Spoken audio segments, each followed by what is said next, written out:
नमस्कार, मैं सुमन द्विवेदी पुनः रूबरू हूँ अंतर्राष्ट्रीय ख्याति प्राप्त प्रसिद्ध वरिष्ठ रंगकर्मी सुश्री मृदुला भारद्वाज जी से आगे की बातचीत करने के लिए। हमारी पिछली श्रृंखला में आपने उनकी बचपन के मजेदार किस्से सुने थे। आज हम उनसे ये जानेंगे कि भरतनाट्यम में विशारद करने के बाद रंगमंच की ओर उनका रुझान कैसे हुआ। मृदुला जी, हमारे दर्शकों को बताइए कि आप रंगमंच से कब और कैसे जुड़ी। ये बहुत ही रोचक प्रश्न आपने मुझसे पूछा कि नृत्य से मैं अभिनय क्षेत्र में कैसे आ गई।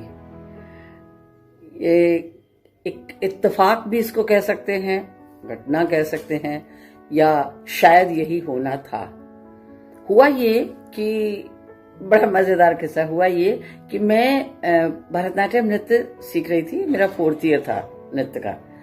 इस बीच में लखनऊ में एक संस्था थी सृष्टि, वो लोग एक प्ले कर रहे थे और जिस प्ले में जो लड़की काम कर रही थी वो शायद उसके फादर का ट्रांसफर हो गया या क्या उनकी समस्या हुई, बहरहाल उसने वो छोड़ दिया।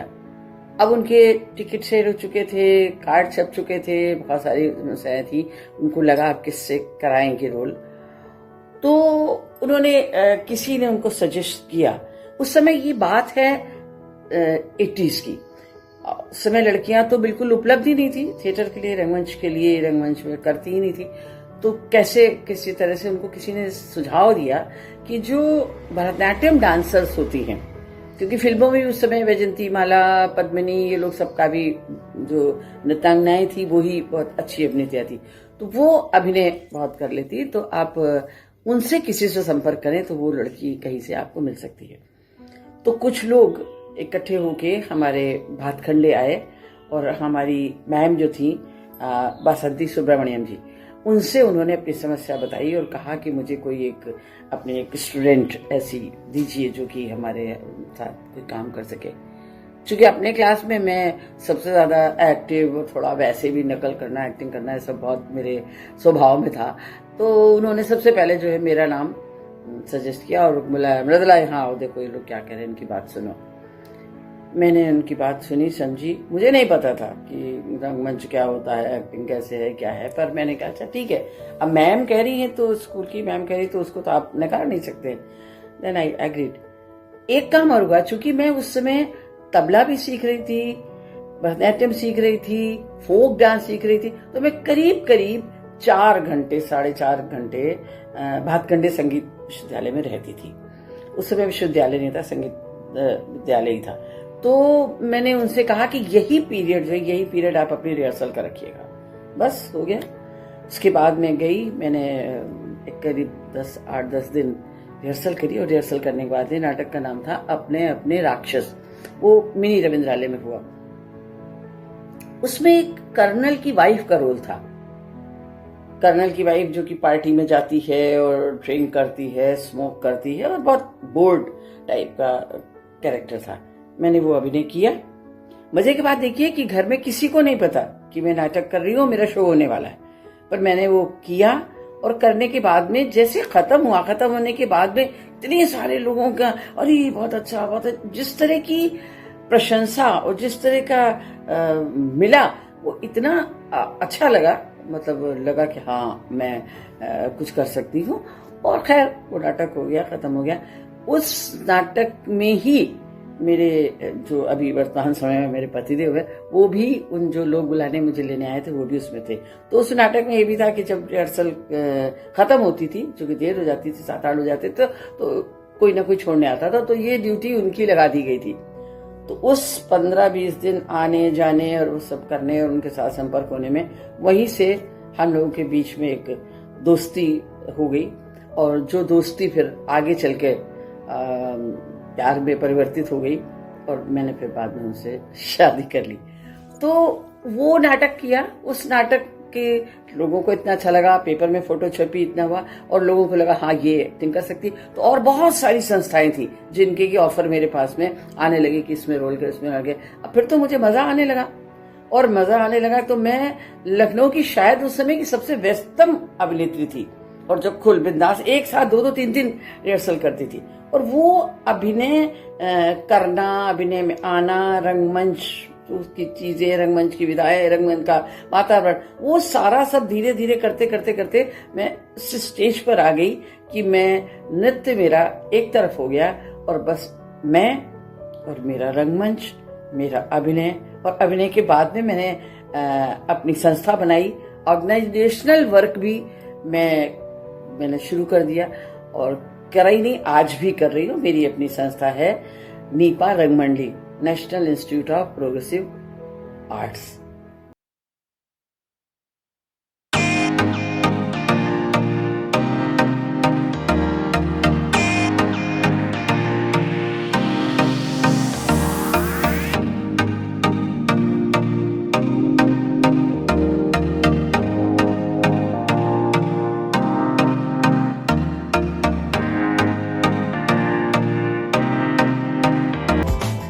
मृदुला जी, रंगमंच में आना निसंदेह सुखद रहा है और मैंने सुना है कि आपने देश ही नहीं विदेश के बड़े रंग निर्देशकों के साथ काम किया है।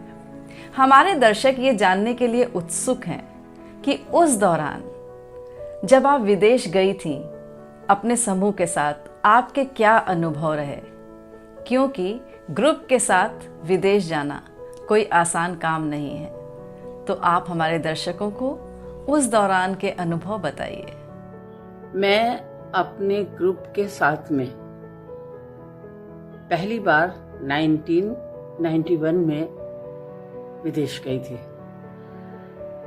आज भी अपने ग्रुप के साथ को लेके जाके विदेश जाना एक मुश्किल बात है। उस समय तो बहुत ही मुश्किल था।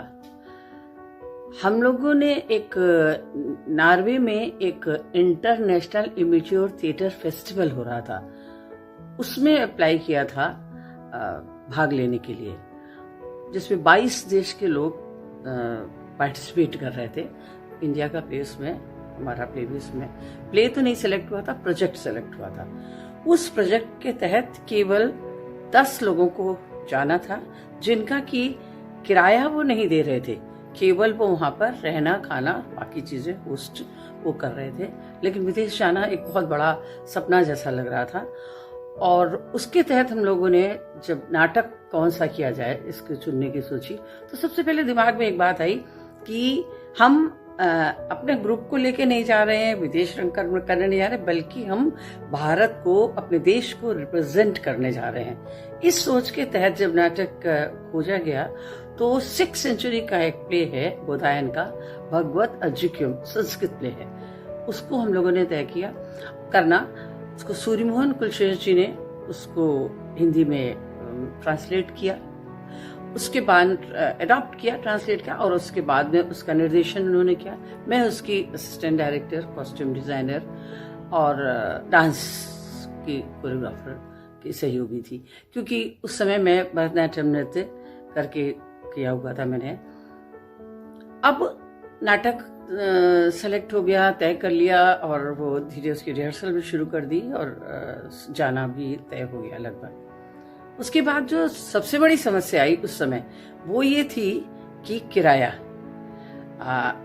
इतना किराया लगा के कोई भी कलाकार इतना संपन्न नहीं होता है कि अपने किराए से विदेश जा सके। तो अभी भी नहीं है स्थिति, उस समय तो बिल्कुल भी स्थिति नहीं थी, हम लोग की किसी की नहीं थी। तो ये कैसे संभव हो ये प्रोजेक्ट, और बहुत बड़ा ख्वाब था मेरा, तो बहुत बड़ा ख्वाब था कि मैं किसी तरह से अपने ग्रुप को लेके जाऊं विदेश तक, और अपने रंग कर्म को लेके जाऊं विदेश तक। अचानक मन में ये ख्याल आया कि गवर्नमेंट सरकार से भी हम रिक्वेस्ट कर सकते हैं, फिर हम इस यहाँ पर यूपी गवर्नमेंट से अप्लाई करें, ये करें। इसके तहत पता नहीं क्यों वो उम्र भी ऐसी थी, समय भी ऐसा था, मन में बहुत जोश था। मैंने कहा ऐसा करते सीधे जाकर प्रधानमंत्री से मैं मिलती हूँ। तो मैं और सूर्यमोहन जी दोनों लोग यहाँ से दिल्ली गए और दिल्ली जाके उस समय चंद्रशेखर जी थे, प्रधानमंत्री थे, और हम लोग सीधे जाके उनके जो रोज मिलने का समय होता है सुबह से 9 से 11 तक वो मिलते हैं, उसी भीड़ में जाके मुझे लगा एक बार जाके अपनी बात कह के तो देखना चाहिए। उसी भीड़ में हम शामिल होके एक दिन जाने के अंदर जाने की कोशिश करी तो जाने को भी नहीं मिला, लेकिन दूसरे दिन किसी तरीके से हम अंदर गए और अंदर जाके हम उनसे केवल 5 मिनट की हमारी चलते चलते उनसे मुलाकात हुई, लेकिन उसमें ही उन्होंने हमारे 7-8 लोगों का देने के लिए राजी हो गए। उन्होंने कहा आप जाके ICCR से बात कर लिए। बाकी और लंबी कहानी, किस तरह से बाकी लोगों का पैसा किराया जुटा और जुटा के हम लोग पहली बार विदेश गए। जाने से पहले ये बात नहीं मालूम थी, लेकिन जब वहां पहुंचे तो ये बात पता लगी कि हम एक ऐसे देश में आए हैं जहां कभी सूरज डूबता ही नहीं है। मतलब जहां 6 महीने दिन 6 महीने रात होते थे, और हम जिस समय गए थे वो दिन का समय था। पूरे टाइम सूरज निकला रहता था। मतलब हमारा शो खत्म हुआ, शो खत्म होने के बाद हम लोग बाहर निकले और ये था कि अब डिनर के लिए जब बाहर निकले हम लोग शो के बाद जैसे, तो देखा तो एकदम चिलचिलाती 9:30 बजे रात को चिलचिलाती धूप निकली हुई है। मतलब एक अद्भुत नजारा था। फिर ऐसा लगा जैसे कि चौड़ी चौड़ी सड़कें, क्या जगह है। और हम लोग जब उस पर चल रहे थे तो एक दिन ये एक्सपीरियंस लिया गया कि ऐसा है कि देखिए कब रात होती है। तो करीब 2-2:30 बजे के बाद में कुछ झुरमुट जैसा होता था, जैसा हमारे यहाँ शाम को गोधूल बेला के समय होता है, और उसके बाद फिर धीरे से फिर दिन होना शुरू हो जाता था। बहुत अद्भुत यात्रा। बहुत से लोग तो हमारे ग्रुप के लोग थे वो पहली बार हवाई जहाज से ही सफर कर रहे थे, पर चूंकि गवर्नमेंट के उससे जा रहे थे इसलिए एयर इंडिया की बस थी जिससे हम लोग ने ट्रेवल किया था। बहुत सुखमय यात्रा थी वो। तो उस तरह की यात्रा, उस तरह के देश जाना, उससे बड़ी बात ये थी कि वहां पर जो 22 देशों के लोगों के साथ में उनका रंग कर्म देखा। हाँ, एक चीज और थी, मन में कहीं ना कहीं डर भी था कि हम हिंदी में प्ले लेके जा रहे हैं, वहां कोई सबटाइटल नहीं होगा, कुछ नहीं, कैसे लोग समझेंगे। लेकिन चूंकि उसको ये समझ के साथ भी तैयार किया था सूर्यमोहन जी ने, तो वो उसका एक हम लोगों ने आंगिक अभिनय के तहत नाटक को तैयार किया था कि अंगों के द्वारा भी अभिनय था। और ये समझिए कि एक भी जगह ऐसी नहीं थी जहां हमने सोचा हो कि यहाँ लाफ्टर आना चाहिए, वहां लाफ्टर ना आया हो। अद्भुत प्रदर्शन हुआ, इतना सुंदर प्रदर्शन। लोग खत्म होने के बाद एकदम जैसे, एक तो हमारी कॉस्ट्यूम और सारी चीजों को देखे इतने खुश। उसके 2 शो थे, दोनों शो के बीच में 1-1.5 घंटे का गैप था। उस गैप के बीच में वहां की कल्चरल सेक्रेटरी वो देखने के लिए आई थी। वो तुरंत स्टेज के ऊपर में आई और आके जो साइड में बड़े बड़े स्पीकर्स लगे हुए थे, और उन स्पीकर्स को एक साथ मिला के एक मेज जैसी उन्होंने बना दी और उसके ऊपर एक शैंपेन की बोतल रखे और तुरंत उसको सेलिब्रेट किया। तटवास्ता इतना एक्साइटिंग, इतना बढ़िया, इतना अच्छा। हम लोगों का पहला ही विदेश की यात्रा बहुत अद्भुत थी। उसके बाद तो फिर हम लगातार तब से लेके अब तक, अभी बिफोर लास्ट ईयर भी मैं फिनलैंड गई थी थिएटर वर्कशॉप के लिए, तो तब से लगातार फिनलैंड, डेनमार्क, ये वो सब जगह, काफ़ी यात्राएं करी और बहुत बहुत सारे अनुभव हैं। एक और बहुत अच्छा सा अनुभव है, वो है जर्मनी का। मृदुला जी, हम आपके जज्बे को सलाम करते हैं कि कितनी विषम परिस्थितियों में भी आपने हमारे देश के रंग कर्म के परचम को विदेश में लहराया है, और आपने उस दौरान और आज तक कई विदेश यात्राएं की हैं। आप आगे की यात्राओं के अनुभव भी हमारे दर्शकों के साथ साझा कीजिए। जब हम लोग नॉर्वे गए थे अपना प्ले लेके भगवजुकेम, तो वहां पर एक जर्मन डायरेक्टर थे, रॉल्फ डेनेमन जी ने एक दिन ये अनाउंसमेंट किया। हर दिन प्ले खत्म होने के बाद में एक सेमिनार टाइप का होता था जिसमें जूरी के तमाम लोग होते थे, उसमें रॉल्फ डेनेमन जी भी थे। तो उन्होंने एक अनाउंसमेंट किया कि मैं चाहता हूं एक वर्ड प्ले करने के लिए, जिसमें कि वर्ड से मैं आर्टिस्ट सेलेक्ट करूं, हर देश से 1-1, 2-2 आर्टिस्ट सेलेक्ट करके और एक वर्ड प्ले तैयार करूं। तो ये मेरा ख्वाब है, और इसके लिए जो लोग भी इंटरेस्टेड हो वो अपना नाम, फोन नंबर, एड्रेस, वो सारा सब एक बॉक्स था उसमें बताया कि उसमें डाल दिया जाए। हम सभी लोगों ने, अपने ग्रुप के लोगों ने सारा अपने डिटेल करके उसमें डाल दिया, क्योंकि सभी का ख्वाब था इस तरह का प्रोजेक्ट में शामिल होने का। उसके बाद लौट के आए, करीब करीब भूल भी गए थे, लेकिन बाद में वहाँ से लेटर आया, और लेटर आने के बाद में उसकी करस्पॉन्डेंस शुरू हुई। करीब करीब 1 साल, सवा साल उस प्रोजेक्ट की करस्पॉन्डेंस होती रही, और उसके बाद में मेरा एज ए डांसर और एज ए एक्टर उसमें सिलेक्शन हुआ, और सूर्यमोहन कुलश्रेष्ठ जी का एज ए एक्टर और एज ए डायरेक्टर सिलेक्शन हुआ। हम 2 लोग इंडिया से सेलेक्ट हुए, और बाकी और देशों से करीब करीब सभी देशों से एक या दो, ज्यादातर देशों से तो 1 थे।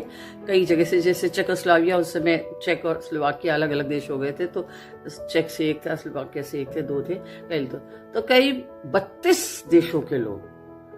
हम जर्मनी में एक जगह थी जेल्सन किर्चन में सारे लोग इकट्ठे हुए, और इकट्ठे होकर वो भी एक बहुत ही खूबसूरत कहना चाहिए यादें हैं और यात्रा की चीजें हैं। हम सब लोगों को, उन लोगों ने क्या किया था, क्योंकि उनके पास में भी धन का उसी तरह का अभाव होता है, तो उन्होंने क्या कि एक पेपर में निकाला कि हम इस तरह का प्रोजेक्ट कर रहे हैं, तो जो भी शहर के लोग इस तरह के लोगों को अपने यहाँ, मतलब वो होस्ट बन के उनको अपने यहाँ रखना चाहें वो बताएं। और इस तरह से उन लोगों ने ऐसे तय कर लिया था कि एक जो लोग आ रहे थे उनको किसी किसी के घर में रुका रहे थे। हमारे रुकने के लिए भी उन्होंने, एक डॉक्टर फैमिली थी, हस्बैंड वाइफ दोनों डॉक्टर थे, उनके यहाँ रुकने का हम लोग को इंतजाम किया। तो हम लोग जब अपने अपने प्लेन से जब वहां पर पहुंचे, तो पहुंचने के बाद में फिर उसी शाम उन्होंने एक बड़ी सी गेट टुगेदर पार्टी रखी, जिसमें होस्ट और गेस्ट, मतलब जितने लोग हम लोग गए थे वो सारे लोग, और जो लोग अपने घरों में जिन जिन लोगों को रखना था, आर्टिस्टों को, वो सारे लोग आए। एक बड़ी सी पार्टी हुई, और बाद में स्टेज पर जैसे बच्चों को पेरेंट्स को हैंड ओवर करते हैं ना, उसी तरह से एक एक जो होस्ट होते थे वो आते थे, और उनके साथ जिस कलाकार को, आर्टिस्ट को जाना होता तो वो उनको जाके उनको सुपुर्द कर देते थे, और वो फिर उसके बाद में तय था कि उन्हीं के यहाँ उतने दिन रहेंगे। करीब 1-1.25 महीने का प्रोजेक्ट था। 1.25 महीने तक डेली सुबह 9 बजे हम लोग को रिपोर्ट कर देनी पड़ती थी, 8:30-9 बजे के बीच आधे घंटे का गैप होता था, हम उस जगह पहुंचते थे।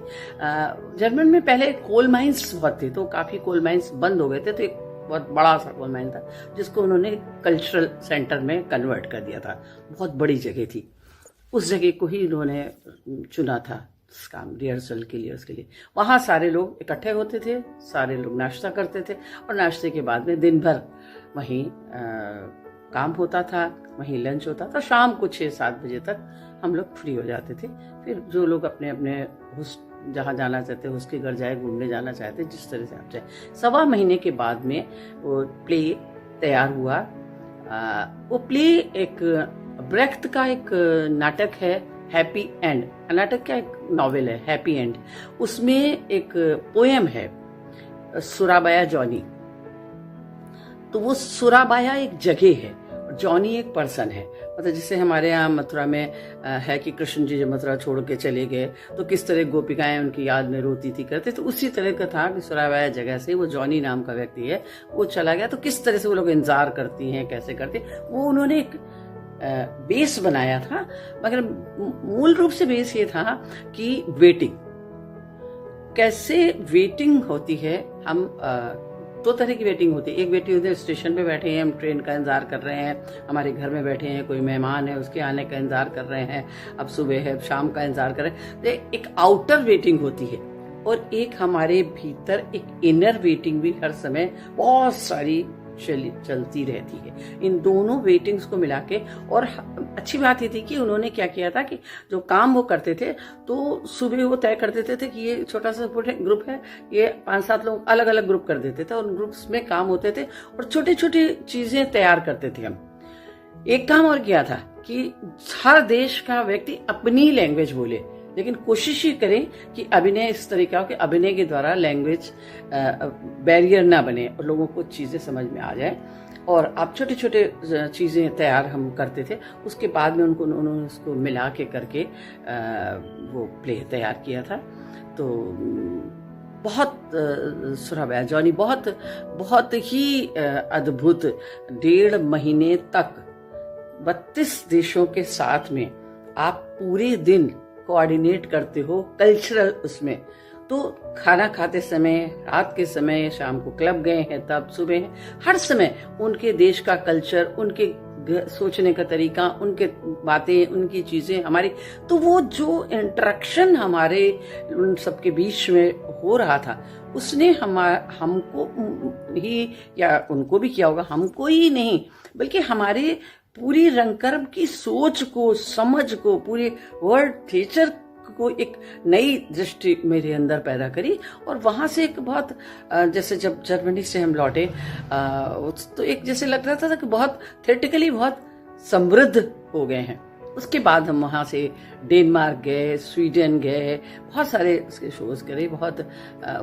बहुत ही अद्भुत एक्सपीरियंस रहा जर्मनी का। और भी बहुत देशों के बहुत सारे एक्सपीरियंस हैं, जिसमें कि फिनलैंड तो मैं 6-7 बार गई हूँ, वहाँ तो बहुत ज़्यादा काम किया है। उससे सबसे अच्छा एक्सपीरियंस है, मतलब इन सारे उससे एक इमोशनल उसका, वो है पाकिस्तान यात्रा का।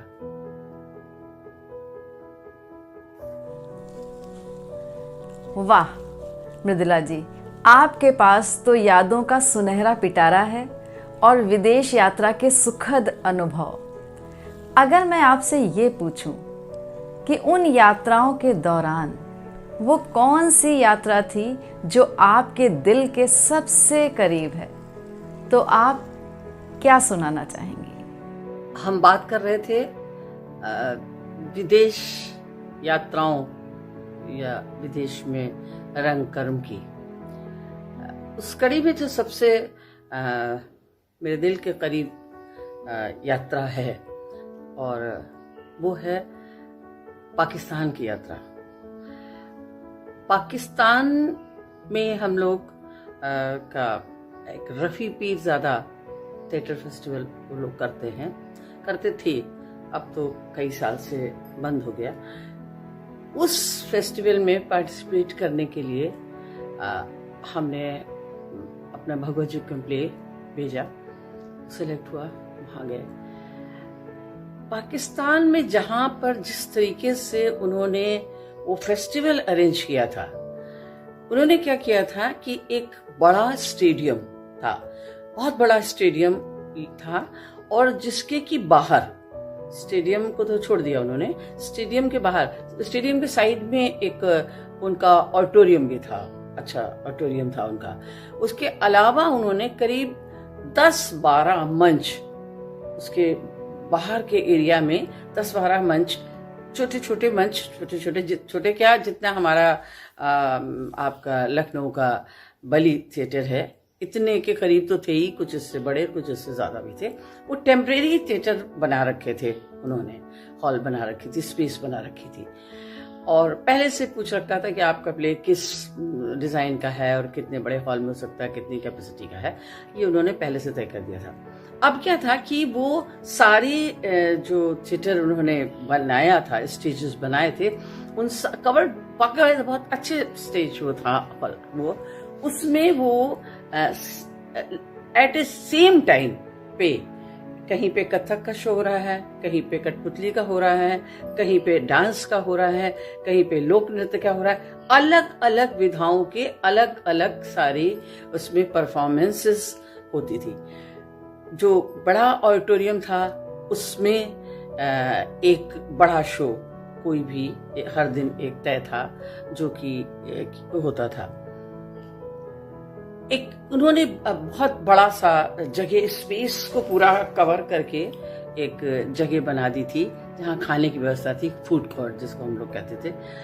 उसमें सारे दिन आपकी चाय की, नाश्ते की, खाने की व्यवस्था थी, और सीटें कुर्सियां मेज से पड़ी थी। हम जब भी आप अपने काम से देख के करके, एक ऐसा माहौल उन्होंने क्रिएट किया था कुछ कुछ कह लीजिए उसके काफी परसेंटेज, जैसे कि जब भारत रंग महोत्सव दिल्ली में आयोजित होता है तो जिस तरह का माहौल क्रिएट होता है उसका कि मतलब एक तरफ जो रंगकर्म के बड़े पर्सनालिटीज आई हैं वो जगह कहीं बैठे बात कर रहे हैं, शॉपिंग कर रहे हैं, यहाँ शो हो रहा है, उसमें शो हो रहा है, उसमें शो हो रहा है, लेकिन वो चूंकि खाली थिएटर का होता है और वहां पर बाकी विधाओं का भी था, फिल्म भी एक हॉल में चलती रहती थी, तो उसके साथ साथ ये था कि एक उससे भारत रंग महोत्सव से बड़ा रूप उसको कह सकते हैं, एक इतना अद्भुत, और बाहर खूब बड़ा सा स्क्रीन लगा हुआ है जो दूर से ही लोग भी उसको देख सकते हैं। और रात को रोज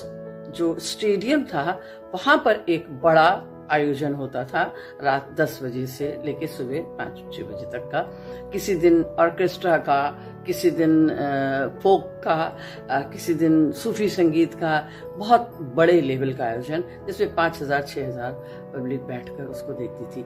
मतलब ये कि और जो भी नाटक भी उसमें उस मंच पे जो वहां सेलेक्ट हुए, मतलब वहीं पर हमने नीना गुप्ता जी का और राजेंद्र जी का वो प्ले सूर्य की अंतिम किरण से सूर्य की प्रथम किरण तक देखा, और नादरा बब्बर जी का प्ले है ना, तो ये जो बड़ी पर्सनालिटी थी, रैना जी का प्ले है ना, तो ऐसा नहीं था कि ऐसे ही उन्होंने सेलेक्ट करके बुला लिया, अच्छे प्लेस भी देखना। एक मुझे बात हमेशा मन में खटकती है कि हमारे यहाँ हम लोग जो भी, मैं कोई बुराई के सेंस में बात नहीं कर रही, लेकिन एक मन में खटकती है कि हम जब भी कोई फेस्टिवल होता है, इवन चाहे भारत रंग महोत्सव हो या कहीं भी किसी जगह जो भी, चाहे प्राइवेट स्तर पर आयोजित किया जाए या सरकारी स्तर पर आयोजित किया जाए, तो व्यवस्था यही होती है कि आप जाइए, अपना प्ले करिए और रात की ट्रेन से वहां रवाना होकर वापस होकर चले आइए। तो वो एक फेस्टिवल में भाग लेने जैसा नहीं होता, बस गए, हमने शो किया, चाहे वो फेस्टिवल में करे चाहे बिना फेस्टिवल करे।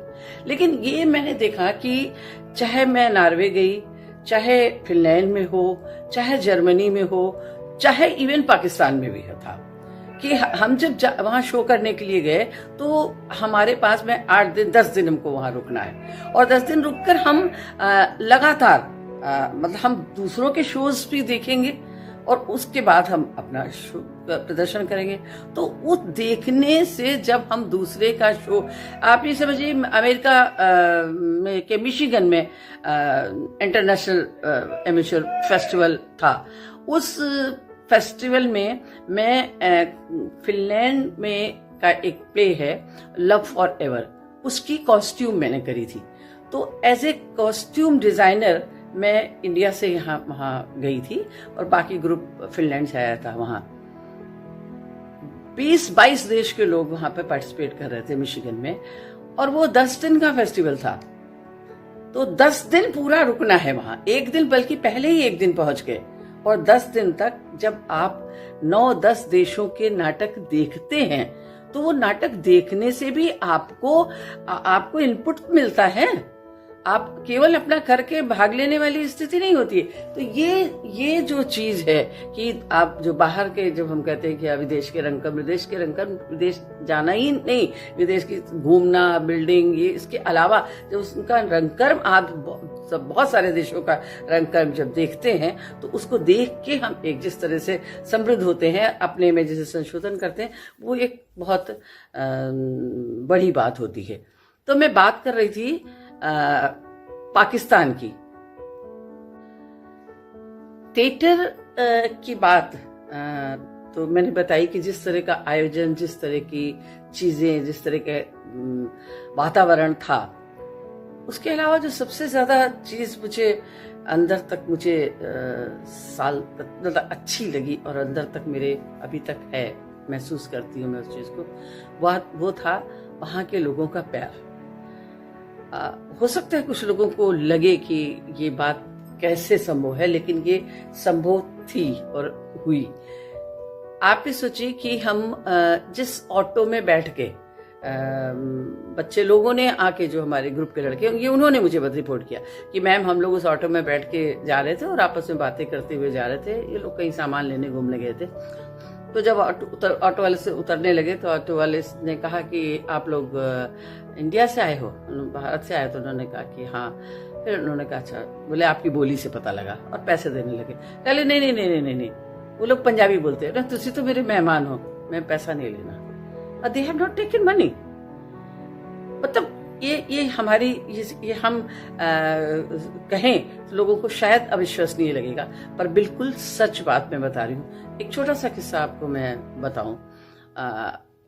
हम वहाँ अनारकली बाजार है, अनारकली बाजार में गए सामान खरीदने के लिए।